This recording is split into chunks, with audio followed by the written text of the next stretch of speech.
Welcome po sa isa na namang episode ng Flora in the Kitchen at ngayon ay magluluto tayo ng French crepes. Ito ay maninipis at malambot at walang pampaalsa. Ihanda ang 24 cm na kawali na flat, ang mixture na may 4 lang na ingredients, ang extra virgin olive oil na pangpahid sa kawali, ang wooden butter spreader na nakababad sa tubig, ang oil brush at flat na spatula. Painitin muna ang kawali sa medium heat, lagyan ng konting extra virgin olive oil or vegetable oil.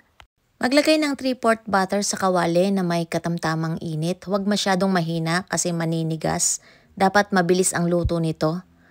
Gamitin ang spreader para pantay ang kapal. And 30 seconds lang, baligtarin na agad. Dito sa crepes, dapat malakas ang apoy kaysa sa pagluluto ng pancake. Sa pancake, konti-konti lang ang apoy para maganda ang alsa ng pancake. Pero dito, dapat malakas ang apoy para malambot ang luto dahil manipis lamang itong crepes. Pag mahina ang apoy, tapos unti-unti mong lulutuin sa mahinang apoy ang crepes, matigas siya, maninigas dahil wala siyang pampalsa.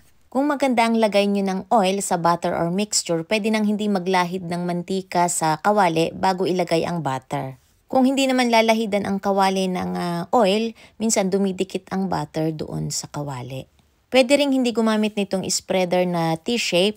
Pwede niyong paikot-ikutin lang ang kawali hanggang sa kumalat yung ating butter. Tulad ng pagpapaikot sa inyo ng inyong mga boyfriend. Charot. Tulad nito medyo pantay ang pagpapaikot-ikot natin. Parang boyfriend nyo, hindi nyo mahalatang pinaikot-ikot lang kayo. Asar, char.